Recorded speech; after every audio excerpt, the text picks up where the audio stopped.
So, hey, welcome to the show, guys. Thanks for joining the show. Well, we have a very interesting person with us today, Jared. Jason Sisak. He's a legal videographer, which he says is fucking boring. So, we're looking for him and us to make it interesting today. So this will be interesting. And my first question, well, Jason, welcome to the show. Thank you Hey, for thanks for joining having us me, today. guys. You look great with your sunglasses and Of your course, of course. and your Hawaiian shirt. Looks fantastic. Thanks for showing up and looking so great. And I think the first question, like, what is legal videography? What is that in general? Can you describe that to us? Yeah. Legal videography basically is what you call what I am. I'm a legal videographer, but legal videography basically is like I go into a court proceeding and I videotape it for the courts, and they retain it as a piece of evidence that they can play in court in lieu of somebody actually appearing in court. I see. So, usually what it's kind of important for, I would say, just off the top of my head, it's good for witnesses who don't have a lot of time, people who are very important, like doctors, police officers, people like that, CEOs of companies who have a lot of whose time is very sort of precious to them.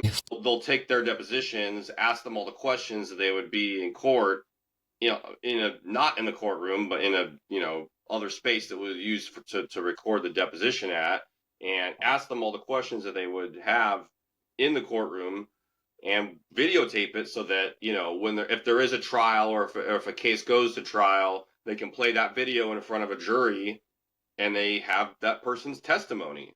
Okay, and they're under oath, right? That's under Yeah, oath. they're under oath. Yeah, the court reporter is there. Stenographer is what makes it truly official. It's a kangaroo proceeding if there's no court reporter who's doing the stenography, and she swears in Typing the it down. witness. She swears in the witness. She's the court reporter is what makes the proceeding truly official. Without her, there's nothing. The video, You said a word, kangaroo? Kangaroo proceeding? I've never heard that like before. a kangaroo court, Kangaroo like court. kangaroo proceeding, like it's not legit. If there's no court reporter, it's not legit.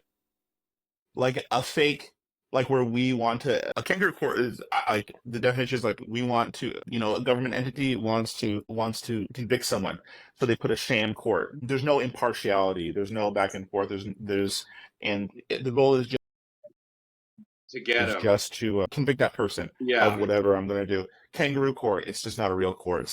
Yeah. And I've been in a few of those situations. What's happened is, well, they'll say that there's like a court reporter shortage. The art of stenography, the court reporters, it's like a dying field.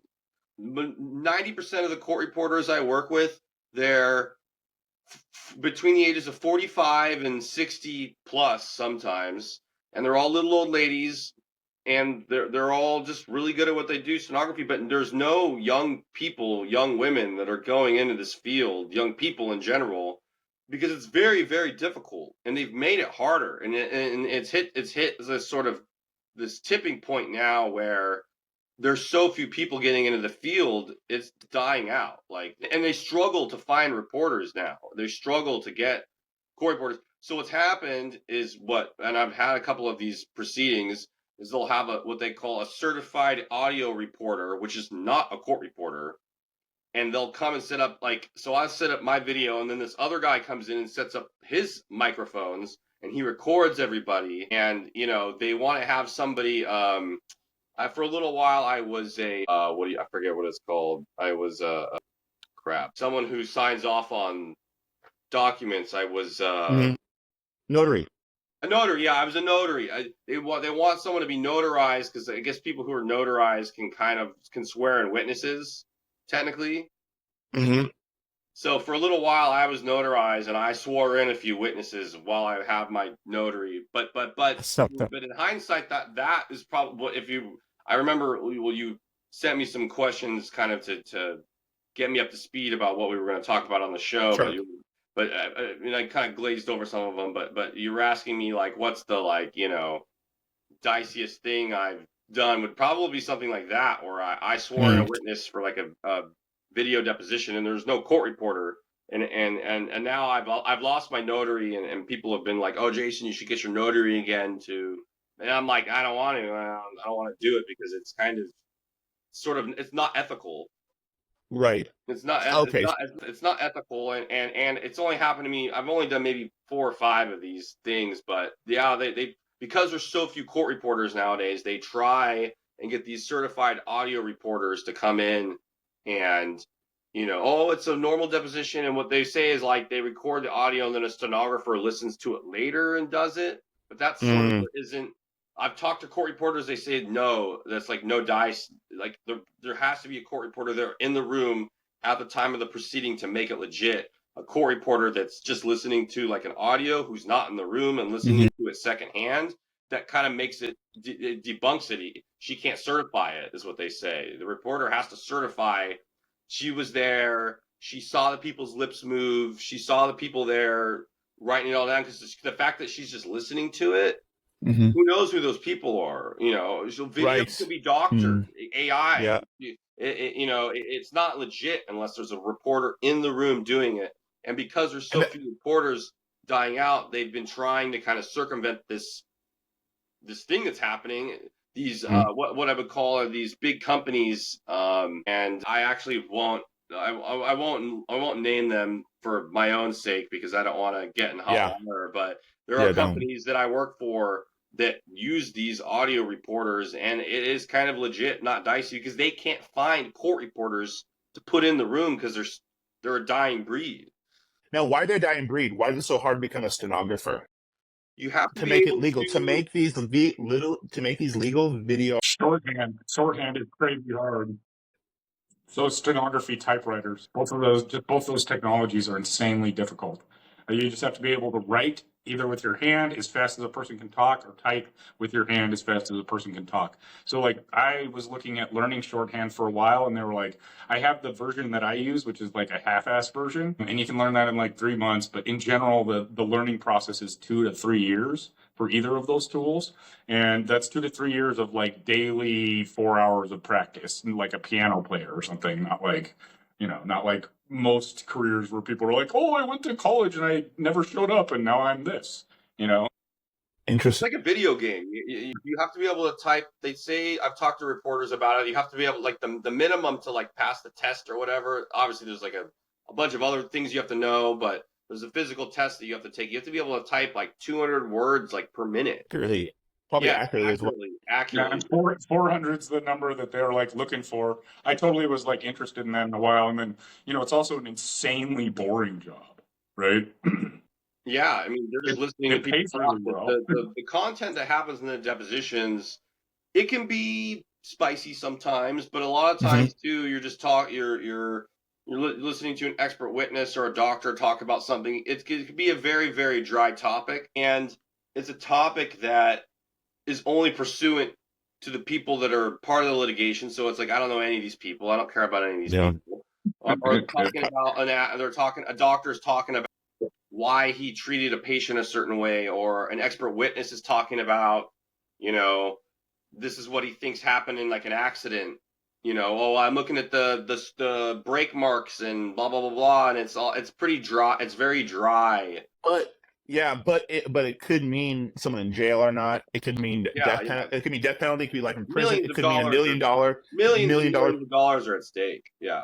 It's very important. Like, don't get me wrong. It's very, very important, but it's dry. It's very dry. It's very, very dry. And it's why someone like me is sought after, and it's important to be, me as the legal videographer.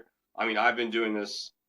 I just hit 10 years this year, videotaping depos, but it's only one take. There can be no mistakes. It has to look and sound perfect every time. They want a consistent product every time. No mistakes. I can't just be like, oh, oops, sorry guys.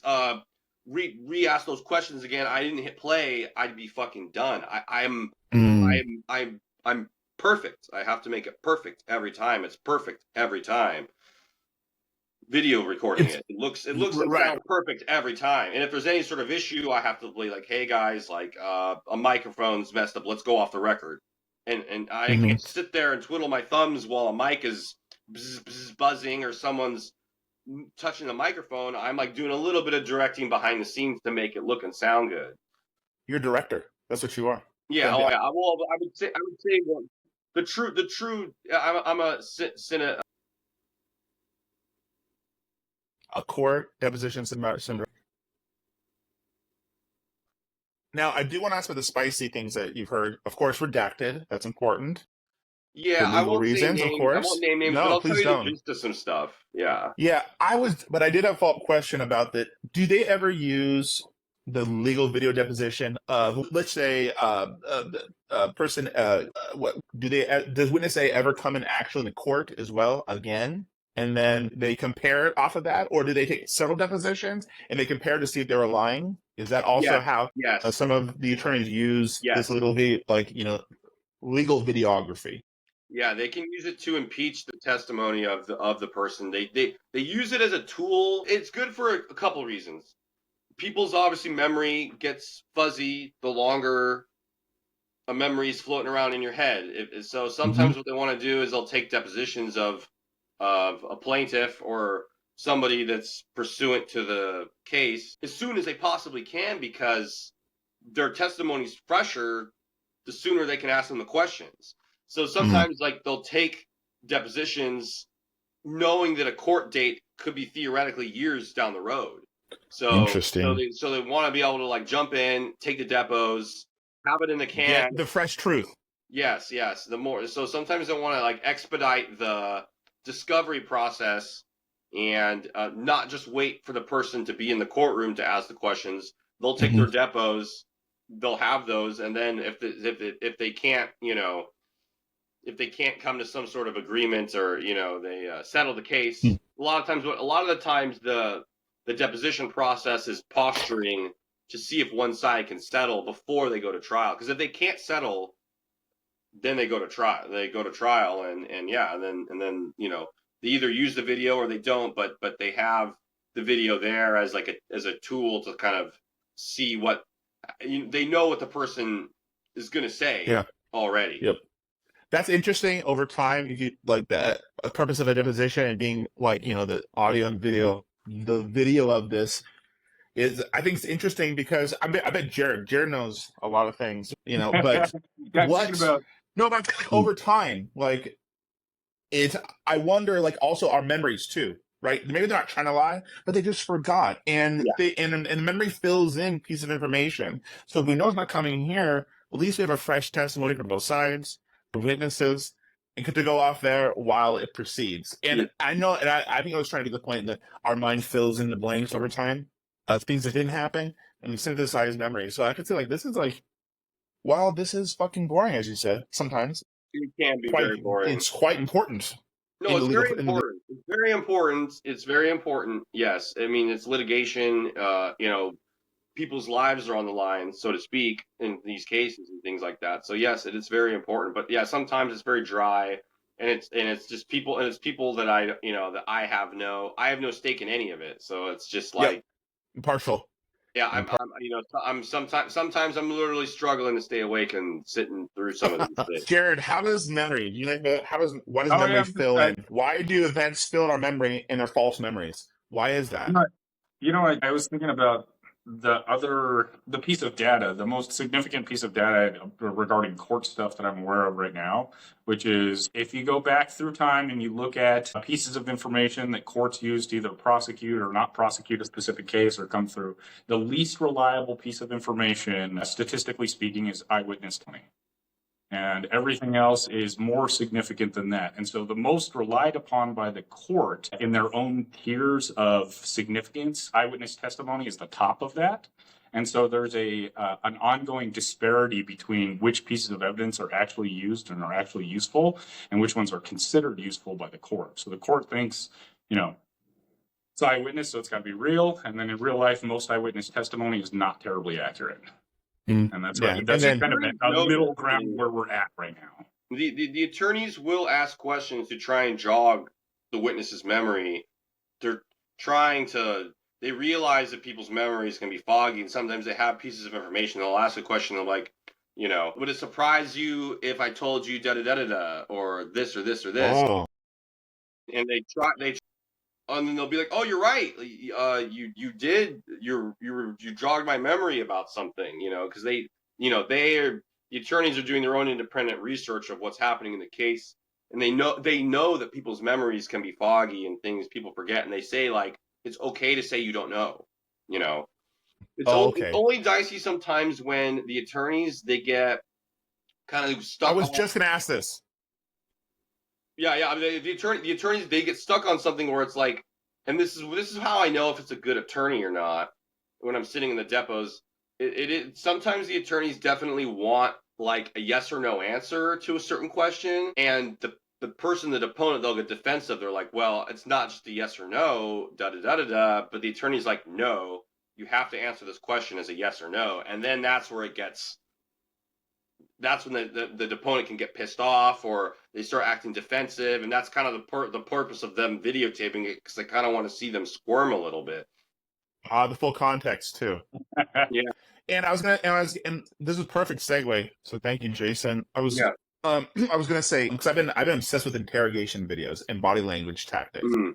And I bet that these, especially the better they are, lawyers, I bet they're trying to get the truth, they're on. But what kind of interrogation tactics or techniques have you seen from good ones or bad ones where they're trying to, do you ever sense they're trying to manipulate or just trying to Yeah. get to the truth and they sense some untruth from there? Like, what Well, kind of interrogation tactics have you seen?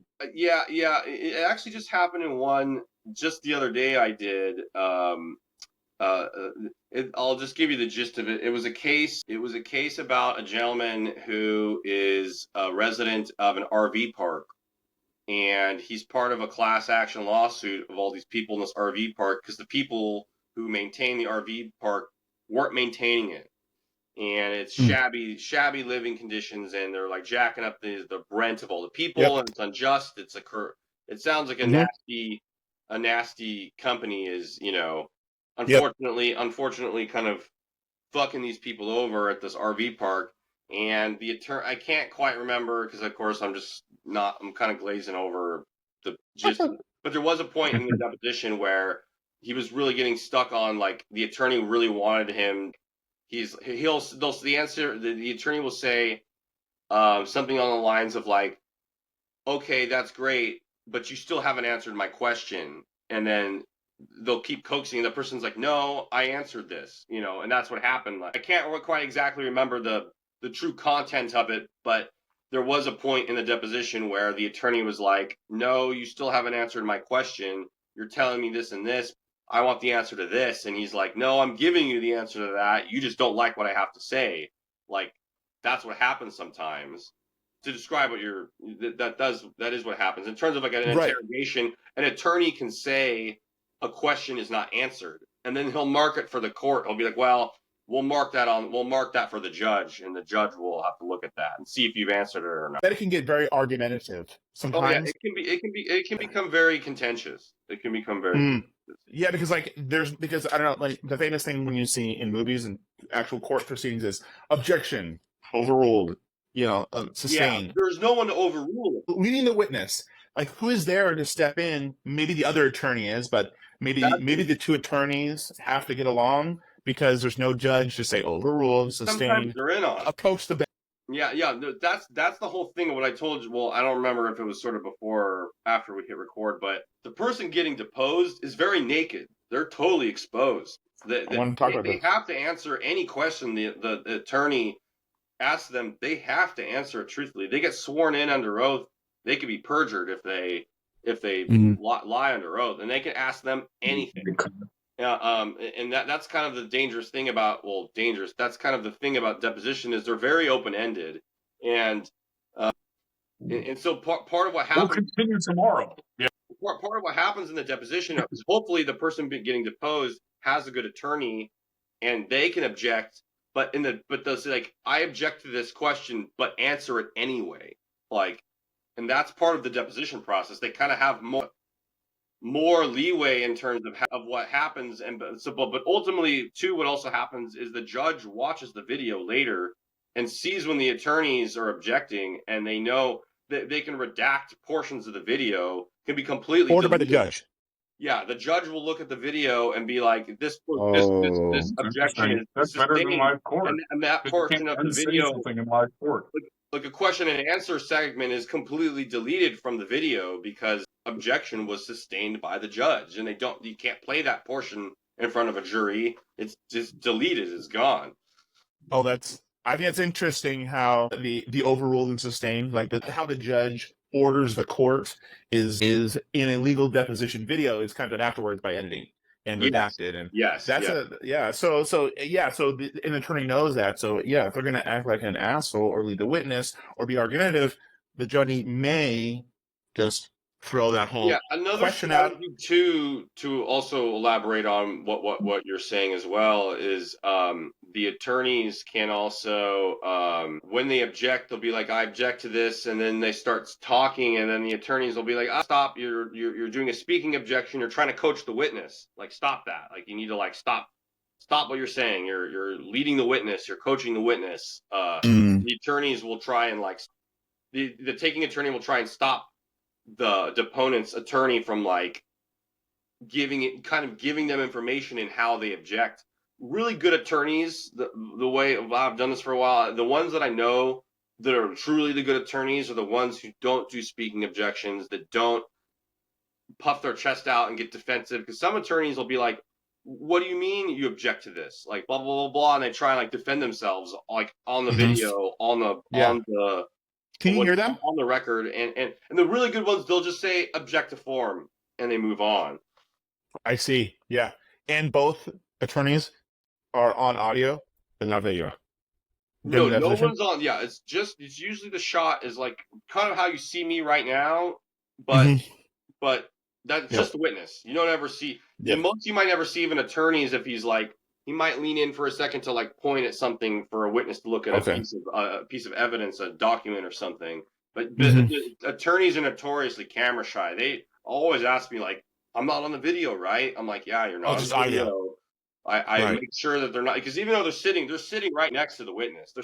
They're within arm's length of the person that I'm filming. They're right sitting there next to them. That is interesting because, like, whenever I've seen a legal deposition, I only see the deponent, as you say. But it's fascinating now to know that there's an attorney sitting right next to them. Right next to them. That's interesting. As long as they're not like a crazy pro per person that like doesn't have an attorney or whatever. That sounds like Jared. Jared would never. No. Jared would defend himself in court, and he has. Yeah, it's pro per. You don't have it. You are your own attorney. Pro per. Interesting. Yeah. Now, Spicy. You said now, as a legal videographer and getting all these, when you're in all these proceedings with these witnesses and attorneys, I bet there are some spicy situations that you come across and interesting, maybe unethical, or just wow. If everybody knew this, you said 99%. This is boring, but hey, maybe this is interesting. Of course, redact and everything and what you can share. So we'd love to hear a story. Let's see here. Share some memorable case you worked on. Spicy. I can give you a few different categories. I can give you like an interesting deposition story in terms of like the content of the case. I can do that. I can tell you about some interesting attorneys that have done some dicey things in interesting people, not necessarily the case is that interesting, but weird attorneys. I can do that. And let's hear content first. Yeah. Okay. Well, I'll give you. And I get this question asked kind of when people realize like, oh, they ask me what I do for work. It's like, oh, you videotape I videotape depositions. They ask me, oh, what's the most interesting case you've ever sat through? That's my turn. Yeah. And there was one I did maybe 5 or 6 years ago. Now it's been a while. And I have to look on a map of where I drove out to, but there's like a little sleepy town out in NorCal. I can't remember the name of it. I have to look. If I look on Google Maps, I can find it.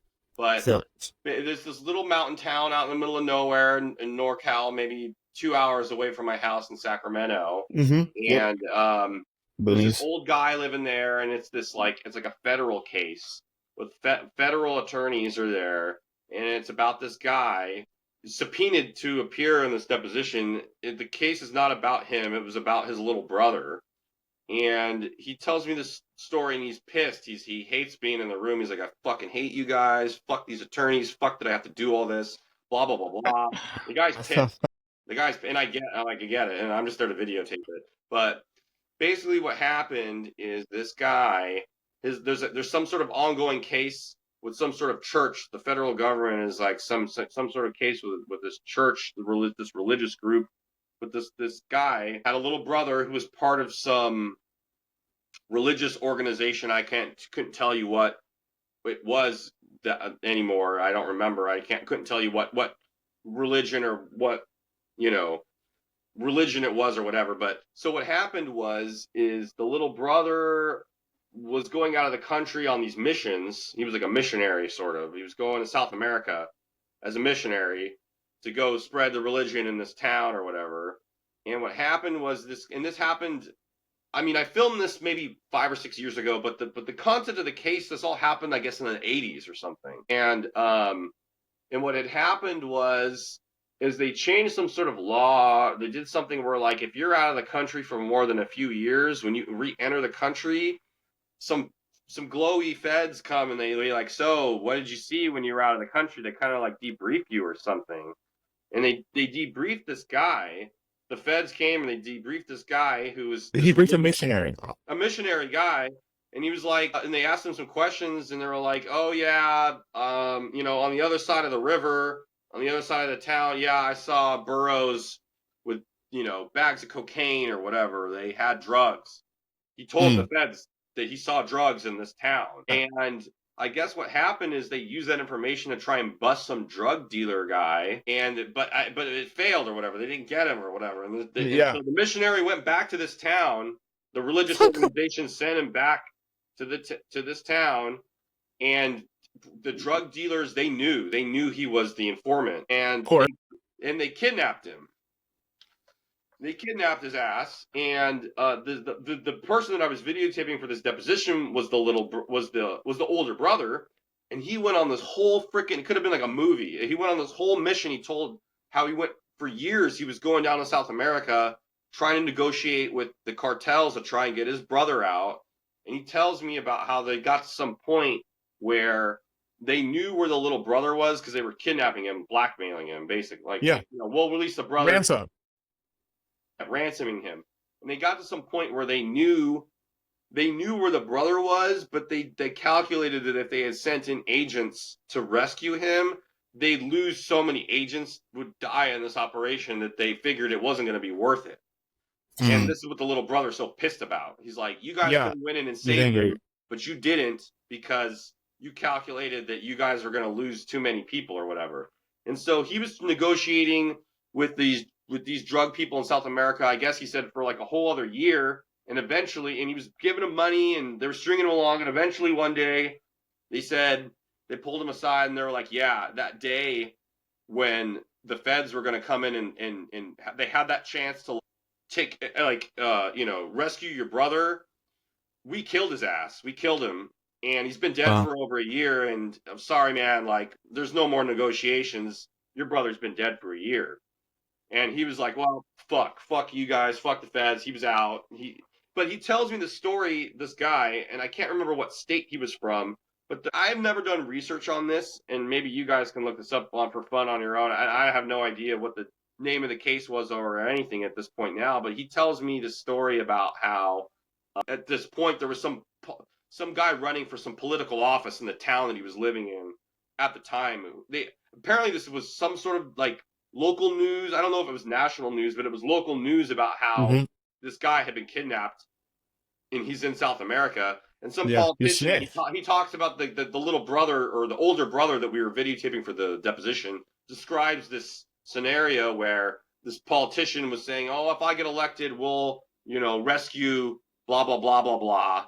And I don't know if that guy even got elected or not or whatever, but the brother was talking about how, they were talking about, this politician was talking about how if he was going to get elected, like he was going to go and help him rescue his brother, and how he was like, obviously that didn't happen, and it was all just bullshit. But he talked about that, described this scenario, and I'm just like, what the heck? It just all sounds like a movie.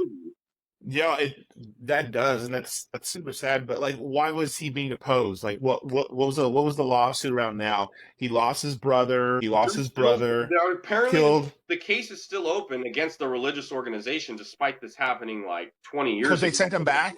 Or That's the 40 thing. years ago. Yeah, the religious organization sent him back, and like apparently the feds like wasted all this resources to like try and extradite the little brother who got kidnapped by the cartels, and there's some sort of bill that's still floating around. Like, we wasted millions of dollars, and they're kind of holding the it's not like it's the federal government is like suing the religious organization because they like burned all these resources to try and get this guy out, and they hold the religious organization accountable for sending the guy back after they sort of like debriefed him or whatever. And Yeah. it's weird.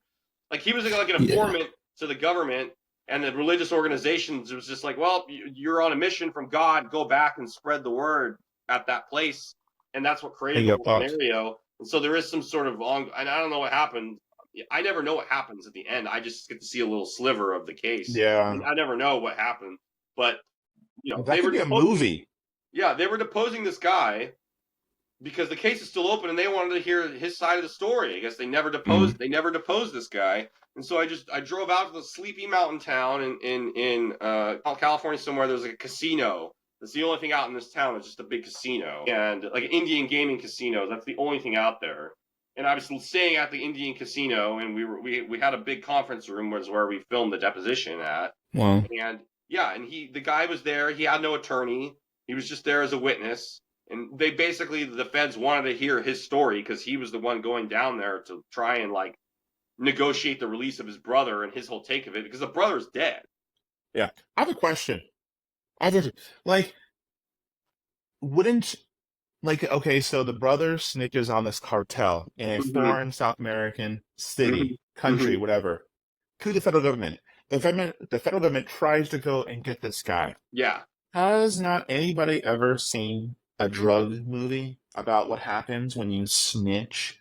Not only in the U.S., but you're going to snitch as an American missionary. I Be a think little bit pompous, and you're going to send them back. Like, don't they understand what would happen? These people, I swear. This was literally like no, and you're absolutely right. And it sounds so stupid in hindsight, but I mean, I think this was like the peak of like the war on drugs, blah blah blah, is what I'm assuming it was, and they were like really trying to like stop these drug guys at any expense, maybe at the expense of these people's lives and stuff. Yeah, it sounds so stupid, but that's what.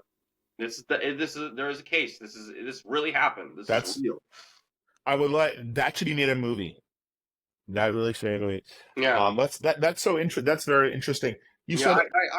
I destroyed that deposition footage a long time ago. I used to record on DVDs. I destroyed. Now I have them all digitally backed up. But at the time, I was maybe I'll caveat to this other story. When I very, very first started videotaping the depositions, I got into this line of work through a Craigslist post. I used to be a camera guy for Access TV channel in Sacramento, and I found a Craigslist post about this basically a video agency based out of San Diego was trying to break out into the NorCal market, and they wanted to have like a liaison in Sacramento to cover these depositions of attorneys that are flying up from San Diego to Sacramento to take depos.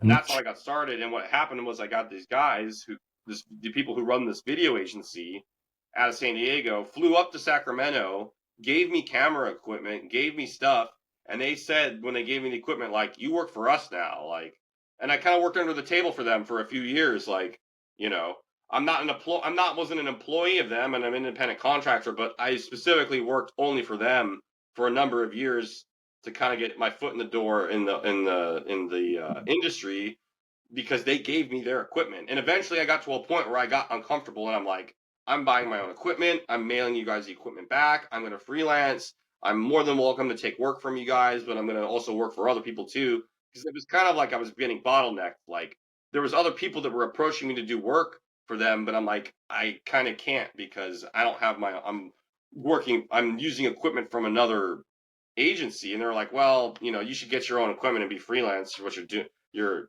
being exploited. I was kind of being exploited for a little while, but that's how I got into it. But anyway, yeah, now I don't even work for those guys anymore. I work with a bunch of other people, but there is some politics in this industry, and there's very few people that do what I do, and it's a niche thing, and you know, you can burn bridges and blow fingers off by pissing off the wrong people, and I've lost clients and things because of things that have happened in the depositions, and I've said things and pissed people off, or people don't like me, and then I don't get work from those people anymore. And that's just part of the gig. It sounds like legal videography is it can be very high charged, like emotionally charged. It can be politically charged.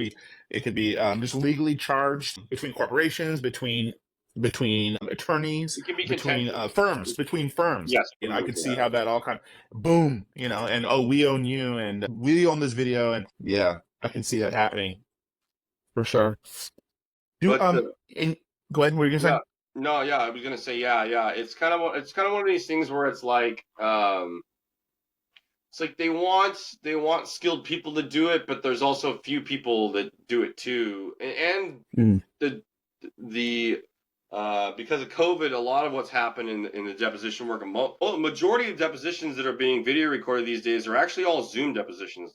The fact that I'm going in person and with video equipment to videotape these in-person depositions is kind of a very niche thing. There's very few people that are doing that still. Right. Why would you use Zoom versus in person?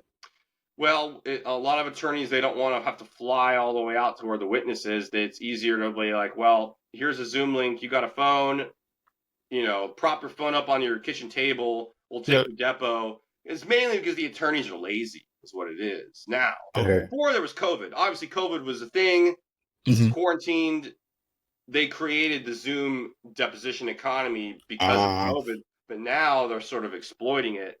And now they're just lazy. An attorney doesn't want to get on a red eye to fly from Los Angeles to Sacramento to be there with his witness, because the witness lives in Sacramento, to do the depo.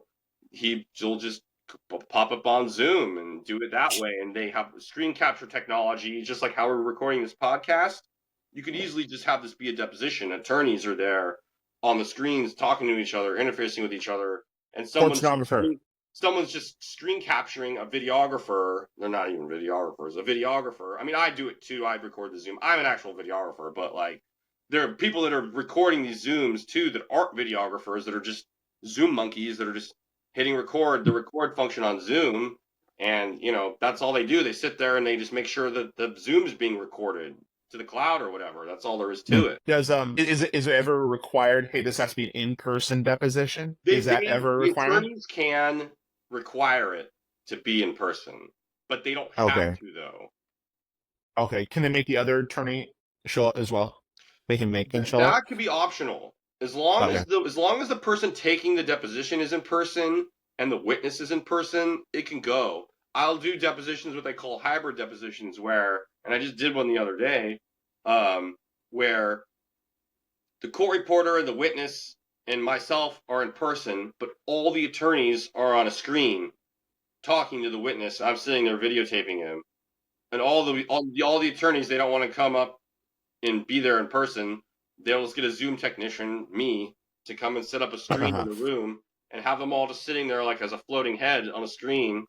And I'll raise my camera up so it's above a screen, and then he's looking at my camera, but he's also looking at the screen talking to the attorneys. I have a little webcam set up, and the depositions can happen that way as well. That's, I think, that's something that's changed in the industry since post-COVID, because when I used to take depos, it would never be like that before COVID. Now, after COVID, recording Zoom depos, we're doing weird hybrid depositions where people are appearing on screens, and some people aren't even in the room, they're using Zoom, video conferencing technology. So yeah, the job has changed quite a bit since I started doing it 10 years ago. That does make sense with how we are increasing with technology, with these Zoom things, with everyone has a camera, but you say the person taking the video talking to the opponent has to be in person. There has to be some in-person component. The attorneys can have it be like that. So what you're saying is the attorneys don't have to be in person. Oh, okay. I mean, But they don't you have do. they don't have to be in person. The real kicker is there has to be a court reporter, and sometimes it's like the court reporter's on Zoom and she's just in her house zooming Yep. in on the thing. But the attorneys can have it so that the videographer, the deponent, and the court reporter are in person, and everyone else is virtual. Okay. But But there has to be. the attorneys Okay. dictate how it happens, and they don't Ah. have to be. But some people, they want it to be in person because the reality is not everybody's so tech savvy. Older people aren't as tech savvy, and the quality of someone's cell phone or whatever web camera is limited or dependent on. It's also you're completely Wi-Fi. relying on the internet, and they don't want that, and they still just want to do it the old-fashioned way, and they want to be there in person, and they want to ask the questions to the guy in person, and they want to have a video, an actual camera in the room to record it and do it the old school way because they want a more legitimate video. Yeah. You know what? And before I segue, because that's actually a perfect segue into my next question, which I want to say. And Jared, by the way, feel free to step in anytime, Jared. Hopefully, I'm not overriding you or anything. Feel free. But Zoom versus in-person depositions, I think that's fascinating because I know a huge difference between. Jared and I have interviewed a lot of people in person inside a casino in Las Vegas, and there's a certain energy that happens in person versus what we're doing now. And you're saying some attorneys like that in-person energy; they feel they can read the person better. And my question is this: do you think the presence of cameras in the courtroom affect the behavior of lawyers, judges, witnesses? How so? Being Zoom, being in person, can you compare and contrast the differences in far of energy, the reaction of the witnesses, how better the whole process goes, Zoom versus in person? Hi, Kylie. I actually just showed up there. Go ahead, Jason. Sorry. Yes, what you're saying is true. Yes, a lot of times the attorneys, and I've had some conversations with them, the attorneys like to do it in person because they want the people to be well behaved. Sometimes the attorneys know that they're at odds with, they're like, the attorneys, they kind of all know each other, and they're like, I don't like working with this attorney, he's an asshole. And I know this attorney's an asshole, so I'm going to take the deposition in person, videotape it in person, because they want people to kind of be on better behavior, because not all depositions are videotaped. Some depositions, there's no videographer, it's just the attorneys and the court reporter and the witness. There is no videographer. And so the purpose of having the videographer, they say sometimes they literally want the people to behave better because they know if there's no video, they're arguing like cats and dogs. They're being total douchebags. The witnesses are acting crazy, weird. Because the video, once there's a video in the room, then it's kind of for keeps. Sort of, they'll behave a little bit better. And the attorneys know this, and they strategize, and that sometimes they just want the video literally just to make the people in the room more civil, make the proceeding more smooth. But knowing that they don't even need the video, they're just doing it to control the room a little bit better. But also too, but then another caveat that goes beyond that, the Zoom depositions can definitely go off the rails. I feel like more so than when people are in person, because it's real easy to puff your feathers out and step on somebody's, when you're looking through a computer screen as opposed to they're in the room with them. A lot of attorneys will definitely talk a little more shit on the Zoom depots than they would than an in-person one, and they know that too. You wouldn't say this to me in person. You're just doing this because you're shouting at me through a computer screen, and that's why. I mean, if you really want the smoothest proceedings, the smoothest depositions, in my opinion, everyone's in person, videographer in the room. It's going to be clean record, Traditional. clean proceeding. Obviously, I've never been in any depositions that weren't videotaped because I'm the one videotaping them, and I'm not going to be there if I'm not videotaping them. Now, I have recorded lots of Zoom depositions, and those ones can be weird too. I mean, it's literally deponent sitting in his living room, smoking cigarettes on his couch, going out, letting his dogs out to take a shit, sitting there, he's just very professional. Yeah, I feel like the Zoom depositions during COVID had some sort of, purpose, but now the Zoom depositions, I feel like they shouldn't even be doing them. All the depots should be in person, to be honest. they're just milking a system that was created for COVID. Now that we're not in COVID anymore, we should kind of, I mean, and obviously I still do plenty of in-person work, but it's like, on the whole, I think it's. yeah, I you mean, get what I'm saying. yeah, I think I get what you're saying. And I've noticed, and I think Derek can speak to this too, is when you hit record, like everyone's having a good time, like in person before. When you hit record and everyone's on camera, it changes. It changes how people act. It changes how people respond. Sometimes they freeze. They'll be quiet. When you hit the record button, people can become civil. People can become a little docile. So I have definitely noticed and can relate to what you're saying is when you hit record, people change. They Yeah. know this is out there forever now. Jared's technique is just hit record as soon as you sit down, become natural, and then start asking and talking. So there are ways, I'm sure, to get around that. But I think it's fascinating. Different people, like you wouldn't think about all the differences in versus a Zoom in deposition and an in-person deposition, but it all makes sense. Why the traditional way of having everyone in the room, audio recording, we have backup things. You're there to get all the video and all the audio. You're a professional. We're going to get the best audio video for the judge to whatever outcome that is going to occur. And I bet people use it the other way too. Hey, we're going to do Zoom because I want to manipulate it that way as well, because I want to talk shit. I want to start this. And the other thing is smart. the other thing is too is a witness in his room on his cell phone, like as if I'm what we're doing right now. You have no idea what's in front of me right now. I could have notes. I could have anything. You don't know who else is in the room. Who knows? Who knows what the witness is looking at during the deposition? Where in a traditional sense, yeah, well, A guy sitting on camera with a shotgun. yeah. It's like it's like they don't want you when you're in the deposition. They don't want you looking on your phone to look up something. They're like, we can go off the record and figure that out later. But they want the person's like raw testimony from their knowledge in their head in the moment. And on a Zoom depo, you have no idea what the deponent. How are they even allowed? How is that even allowed anymore? I mean, like Great to me, it doesn't seem like, oh wow, Zoom, you'd save a lot of money, et cetera, but you're going to receive a much poorer audio, video experience, interview experience. Just the energy experience, getting the truth, that's all going to be degraded versus Zoom. As Jared said, there may be somebody threatening you, coaching you off screen because they can hear it too because they're on audio, they're on speaker. I can see that there's so much manipulation that occurs with Zoom. I'm surprised that it's still legal. Yeah, I'm cloning myself with AI today.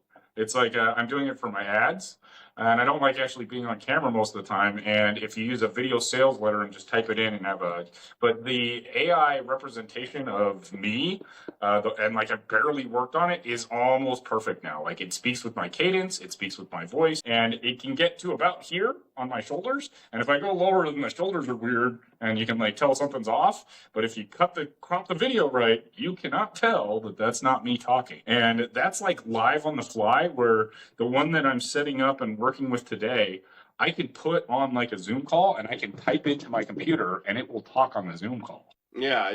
And that's free software. I think shit I got off the internet. Yeah, eventually it's going to stop. I think what happened is the court system created a like a COVID prerogative. So they created some kind of some sort of COVID rules. COVID contingency. They're still in place and they're still like using them. But eventually they can rescind. Eventually they're probably going to rescind them. Eventually, I don't know when. It might be another couple of years or whatever. Who knows? But it's mandated right now. Where like the reporters, they don't have to be in person because they don't want the reporters getting COVID. Because the reporters are so precious to the economy of the depositions, the economy of the court work. Until they get rid of I guess there's some sort of, they call it there's some sort of standing order. Until they rescind some sort of COVID standing order that the reporters don't have to be in person. As soon as they rescind this thing, we're like,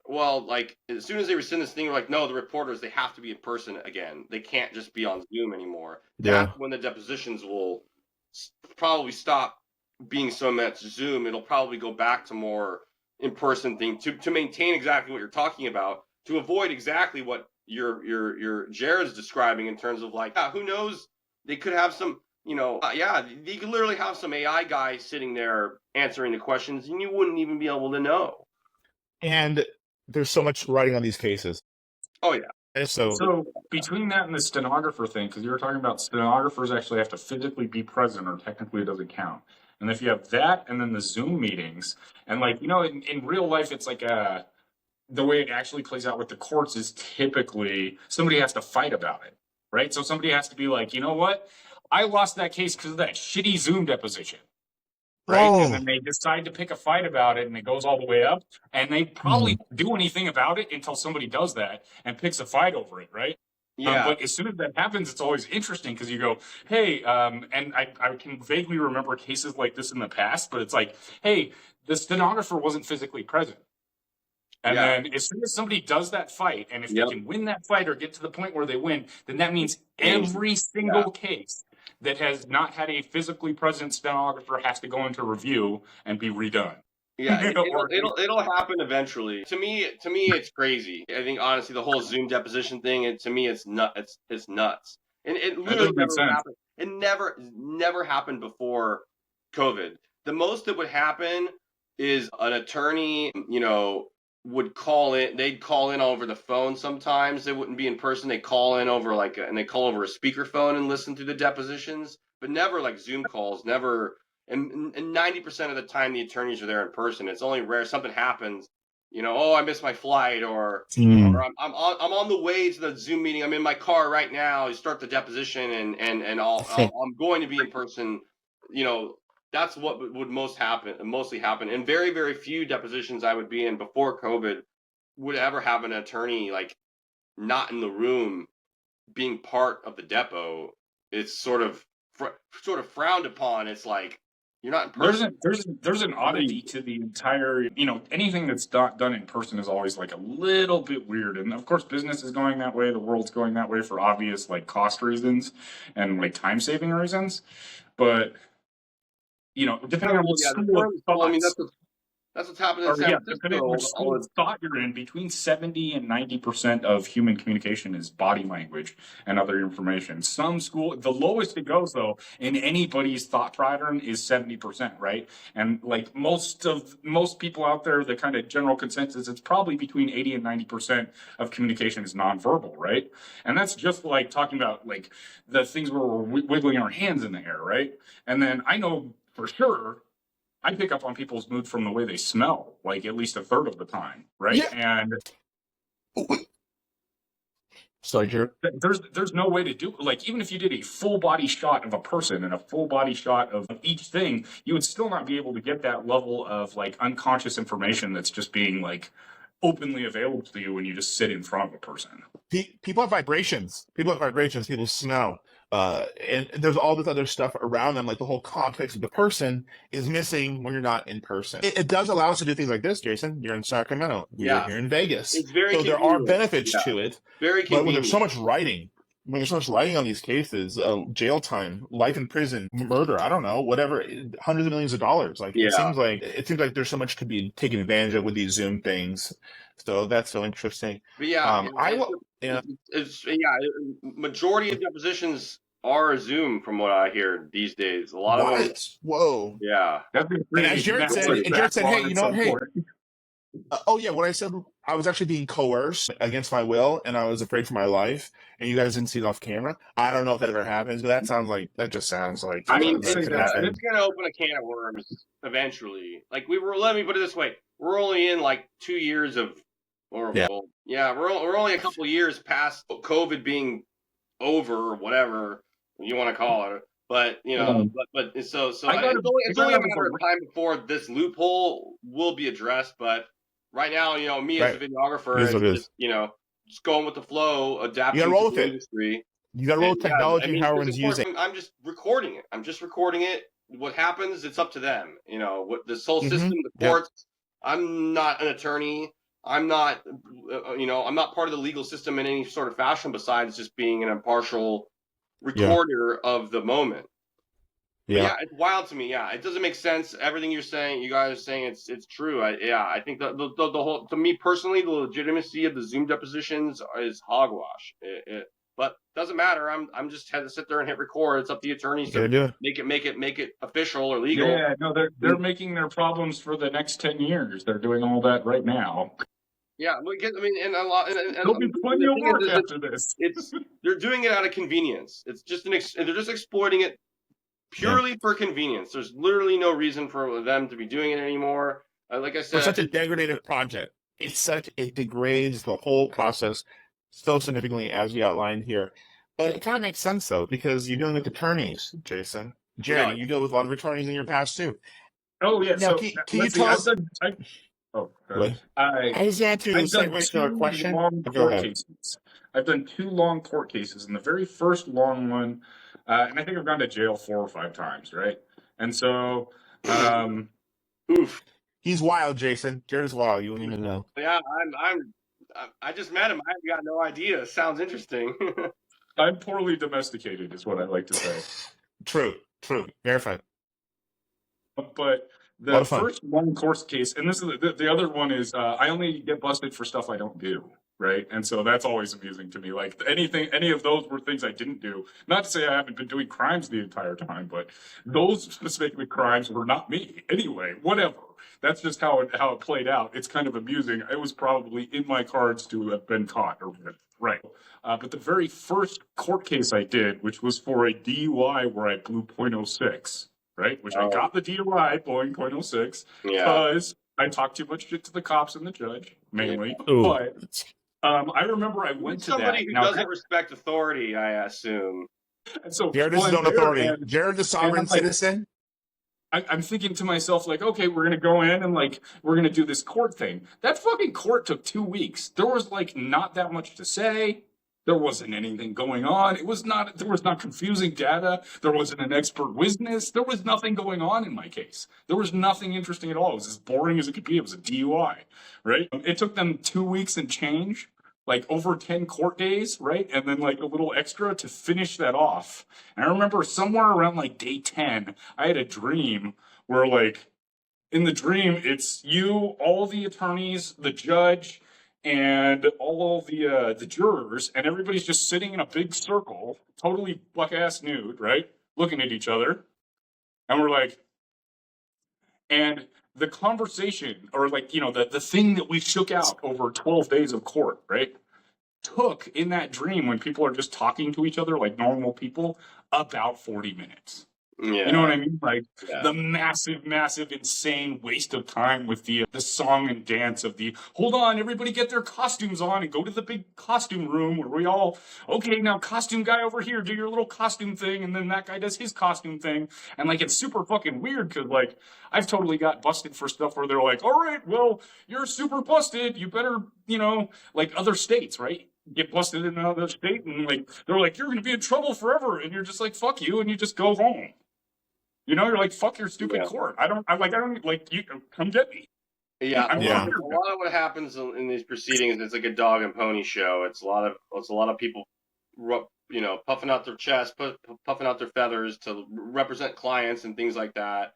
And yeah, a lot of it's a waste of time. And we can thank the attorneys for this. Yeah, thank the attorney and the legal system, of course. But the legal system, as the kids would say, it's quite sus.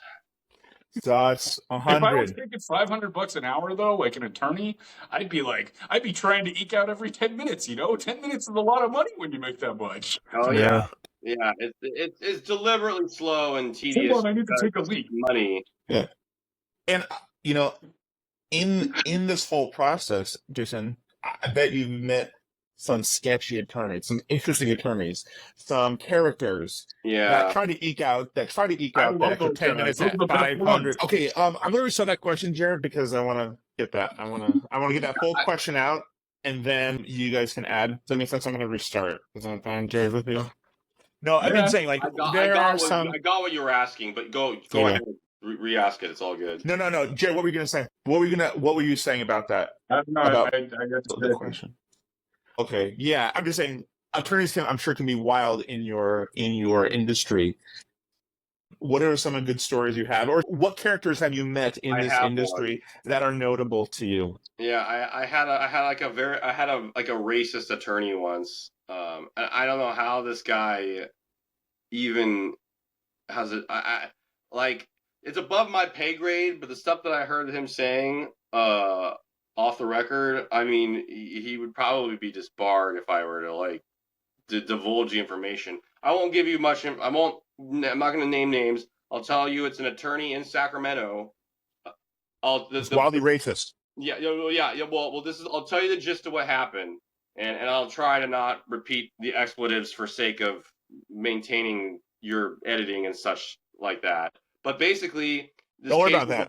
This case was about a gentleman, an Indian guy, who he went to a convenience store or something. Something happened, and it was in the process. The convenience store was being robbed, and I don't remember if he was the clerk or he was at the convenience store or something. He might have been the clerk behind the counter. I don't quite remember.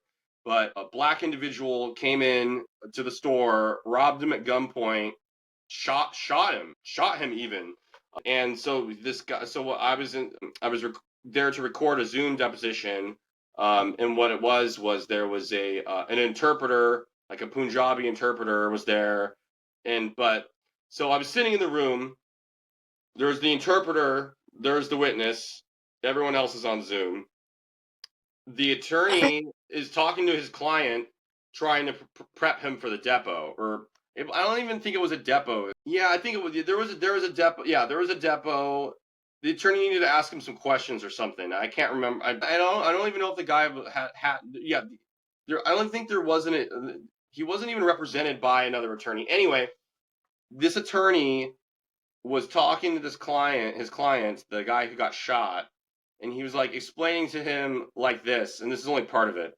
He's like, the good thing is the bullet went through your body and didn't hit any of your vital organs. The bad thing is because of that, you can't get as much money. And he was like, and because this expletive shot you, you can't get as much money.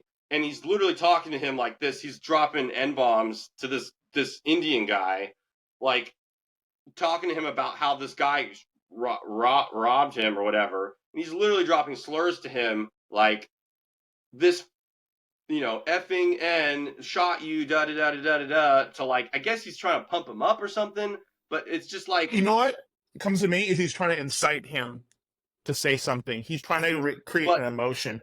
That's what interrogators do. They try and get you emotional. They try and charge you up so you say something. Yeah, he was trying to, but and I've talked to the interpreter before even, and he's like, I hate this guy.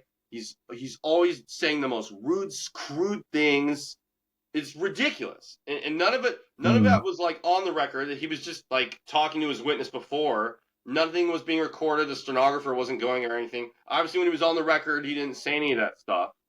But like before, like off the record, I mean, literally the most like racist, nasty stuff I've ever heard, and ever. And I've been in this industry for 10 years, and all I will say is this: this specific attorney has a very interesting name, and it's very weird that he's such a weird dude because his name is kind of weird too, and I'm just like, how is this guy like this? It's just it's wild. Racist. But he said the N-word. He said the N-word on. He said the N-word in legal deposition. It wasn't prepping the witness for the depo, so it wasn't on the record, but like right before we go on the record, he's talking to his witness, explaining to him the situation, sort of like, well, the good thing is none of your vital organs got hit by the bullets, but the bad news is you can't get as much money because this effing N blah blah blah blah blah, and he's just dropping N-bombs to this guy. You said, and I'm sitting there looking at the interpreter, like with my eyes just. Wow, that's unbelievable. And actually, the situation was so wild. I actually recorded a segment of it on my phone. I actually have video of this guy saying this stuff on my phone. I don't think I should play it, but I have it in my possession because I'm friends with another videographer, and I showed it to him, and I was like, dude, check this guy out. Like, have you ever like done any depos with this guy? He's wild, And there's a video of me like wide-eyed going like listening to what this guy's spewing out. Just the most racist, nasty attorney guy I've ever ever come across. Yeah, he's an attorney in Sacramento. I'll just leave it at that. Yeah, that sounds. Do they ever get violent? Like in this whole deposition thing, do you ever say like, is there any combating? Is it like do witnesses or attorneys? Does it ever turn physical or violent? People storm out of the room. I've had people just get up and rip the microphone off and get up and storm out of the room. That's about as nasty as it gets. I think I've had attorneys kind of swear at each other a little bit, but otherwise, nothing's come to blows. Nobody's ever. I've never felt threatened. I've never seen people feel like they feel threatened or anything. It's not like the guy's grabbing his tie across the table. That's never happened. I've never seen that. Now before we started, you said, "Boy, this is this is James. You sent me such dry questions. This is a fucking boring topic." In this last we've been talking for a little bit over an hour. I learned a lot. I think this was fascinating. Your contribution, Jason, Jared's expert test. Jared, Hold on, let me think about this. I'm thinking about racist attorney, right? So first off, you'd say he still exists because his client likes that, right? They hired him because they like that, and so it boggles. Like I don't. Yeah, and so that guy likes to be talked to like that, right? That specific client. And then you go, okay, and then this is a topic I've been like writing about slightly in my journal and like thinking about. It's that I am personally not racist. But you know what I know? I grew up in Southern California, and if there's a specific type of Mexican dude that if I see him next to my stuff, I think he's going to steal my stuff. And it's not because I'm like, hey, that I hate Mexicans. It's because every time my stuff has been stolen, it's been a Mexican dude that looks exactly like that. Yeah. It's called thinking about this racist attorney guy, and it's like Deep South, it's more common still today, right? California less so. Usually California is like on the leading edge of like fashion and the leading edge of culture, that kind of thing, right? And so you would think it would be moving out of California. My first guess on that one, that makes me think of Oakland, right? Because like Oakland, you get fucked up by black people. I've gotten my ass kicked in Oakland by a black guy. And so, like, if he grew up in Oakland, he just might have that experience of his life. You know what I mean? Yeah, I don't know. Yeah. It's interesting. I mean, I've only interacted with this attorney the one time, but the interpreter guy says he's interacted with him before, and he like hates it. He's like, I hate working for this guy. That's like his branding. It's weird, right? So if he wasn't doing that, he probably wouldn't get the same clients that he gets. I don't know. It seems to me like you wouldn't want to be rude like that or say those kind of things in terms of just from like just the sheer weight of cancel culture that exists in the world. I mean, I literally recorded a segment of what he was saying because it was so nasty. Not that I was going to go out of my way and try and cancel him. I just wanted to do it for the pure shock value to show my other videographer friend. But but the fact that the guy was so ballsy about it, just like the fact that he just thinks that he can just say this stuff and just nothing happened. It just was wild to me. Just like, it was just like, I mean, I don't know. I mean, I get sometimes you can be with a close group of friends, make some crude jokes, use slurs and stuff. I mean, I grew up on the playground in high school. Me and my friends were using slurs and stuff all the time. You see which words make which people mad. Not that I still use any of those words or terms or anything. Like it's different when you're like a kid, but I mean, this is like a full-grown adult professional. We're about to go on the record for a deposition, and this guy's talking and sounding like this. Right? He's still getting work. And it's crazy. It must be working for him. It's weird that it's working for him, I think. That's his point, Jason. He's still employed. I think people do shit, but it's working for him. That's you know what? Barred attorney in Sacramento, still doing practical law. But I'd want, if I had a sketchy case, I'd want a weird attorney. I'd want, like, if I know I'm guilty, if I know I'm in trouble, if I know that I need help, I want someone who's going to try to trigger an emotion with a word. Yeah, to be argumentative, and because I need someone, and I think that's what the best attorneys are. They're the most outlandish, the most. They wear crazy things. They think outside the box. They think outside the legal system, and they're gonna use techniques. I think it's a technique is to be racist like that, to try and do something. But you say it's not. You say it's not a technique. Yeah, I think this guy's just a weird guy. Yeah, I don't think it really has any. Like, you're giving him too much credit. I think this guy's total dick. Maybe. He knows that he's going to get away with it because they're not on the record or whatever. And it was weird, too, because, I mean, I think the client understood what he was saying, but the interpreter had to like repeat verbatim what he's saying to the guy who's because the guy is like Punjabi Indian guy, or what, I don't know what Yeah. dialect it was, but it's like he's sitting there listening to what the racist attorney is saying and literally having to like repeat what this guy is You saying can't skip a to the word. guy in a different language. That's why he's just like rolling his eyes at me, like having to repeat what he's saying to him. It was just a very bizarre, weird scenario for me to see this all playing out. I'm like, Have you yeah, ever been pressured to edit or redact things you should not do from that's the whole. various parties? Yeah, and I don't know if I mentioned this sooner, but like I said before, no mistakes. The whole purpose of me being a legal video specialist is when it's done in the can, I send it out, no editing. I have a timestamp that's recorded in my camera in real time embedded on the video. And a chain They don't want custody. any editing at all for any reason whatsoever because it'll delegitify the content of the video. They don't know if it's been tampered with. They don't want it to be edited, period. Mm-hmm. You need the full context. You need the back and forth. They just don't know what's happened. They don't want the video, and there could be no mistakes. There's nothing. Nothing can be wrong with it. Like I can't just go back in post production and fix something. They don't want it to be touched at all. The video needs to be pristine in how I record it, and that's how it exists.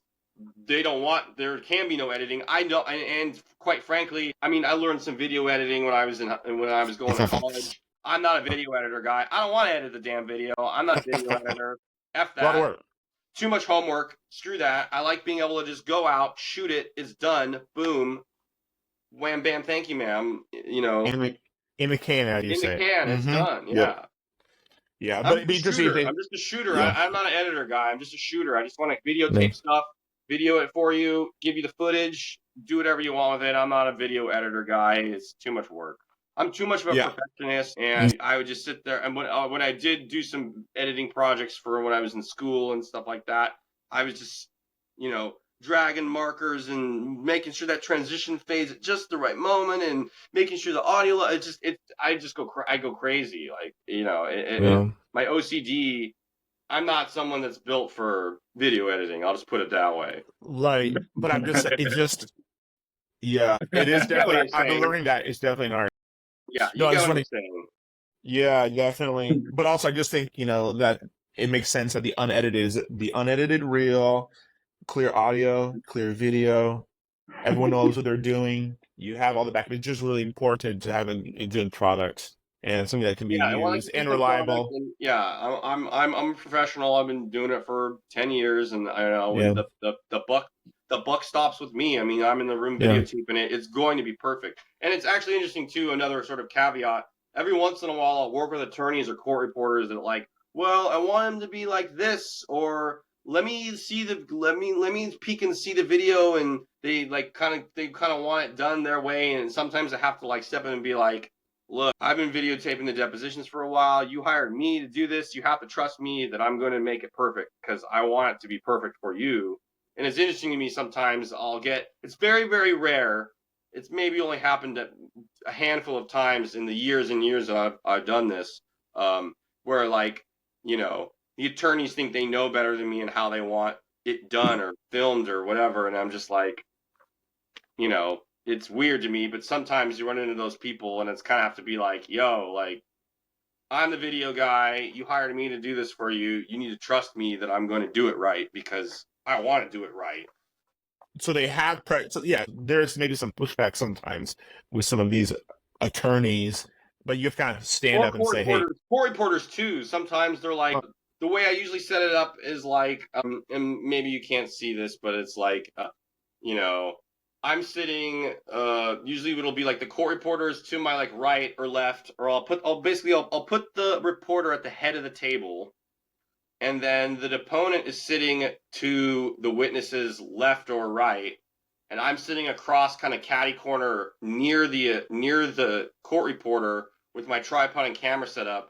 And sometimes they don't like that. Sometimes they want it so like the attorney is sitting where I would normally sit, closer to the witness. and then I'm kind of shooting over the attorney's like left shoulder, and that's weird though, because then the camera angle's a little anyway. But like sometimes they want me to like switch hit with how they film it. Very, very rare. 99% of the time they like the way I set it up. And I've had the same conversation with my other videographer friend. I'm like, hasn't a court reporter ever made you want to do it like this? And he's like, oh yeah, that happens like every once in a while. But he tells me like the way he sets up and the way I set up is exactly the same. It's, you know, pretty much industry standard. You usually set it up so that like the court report, the asking attorney is sitting to the left of my camera, or like to the other side of the camera, and the court reporter is sitting at the head of the table. And it's like I have it set up so that also that the attorney is like right up against the camera. I'm always like, come a little closer, like, yes, scoot closer to the camera, because I want the witness looking not at the camera, but looking at the attorney, and I want the attorney so close to the camera when the witness is looking at the attorney, it looks like they're looking into the camera. You're a cinematographer. Yeah. That's what you are. You know, you're directing. It sounds like a legal videographer. Well, one that's worth their salt is a cinematographer. They are directing these high-powered attorneys who are maybe some high assholes and racist a little bit and argumentative. I think that's your job, is to direct the whole thing. All the depots, because the attorneys are all wearing suits, and it's like, I'm a sheep in wolf's clothing. I need to be able to command some respect from these people I've never met before. A lot of the attorneys I kind of, over the years, I've run into some of them over and over again. I have like some light relationships with some of the attorneys in terms of like, oh, it's you again. Hey, what's up? You know, oh, look, it's the videographer that looks like Jeremy Renner. Hey, nice to see you again. Like, I have one attorney that always tells me that, and like I've worked with him a few times, and he's cool. But like, but a lot of the times I'm working with people that I've never met before, completely strangers. So it's like, yeah, I have to be able to like command a little bit of respect. So I try and look good, try and smell good, because, you know, they don't know me, and it's like, it's very rare, but like sometimes I come to the room and they don't trust me, like, which is it's wild, but sometimes they don't trust me. It makes sense, and that's why it's so important. Like, hey, I'm an impartial cinematographer, documentarist, and I'm going to document what happens here. Don't fuck with me. Yeah. I'm nicer than that, but yeah, I'm kind of. No, I know I'm being hyperbolic. Yeah. But you're right. You're right. Hey, Jason, thank you. I've learned so much. How interesting is legal videography? I think fascinating. I've learned so many things of it. I hope other people, when they watch it, we made legal videography interesting. At least with your heart sunglasses, you kind of made it interesting. We got 10 years Let me put it this way. You guys 10 years? You guys probably found the most interesting legal videographer that exists. So congratulations to you guys. Wow. Yeah. Well, that's good. You know, Thank you so much, Jason, for joining today. Hopefully talk to soon. And that's it. Boom. Clap. Thanks, Jason. If I hit end, it's going to end the whole thing. So I decided we'll just keep on. Yeah. Jason, thank you so much. Like, it was very interesting. I mean, I don't know what Jared thinks, but I mean, I would like to continue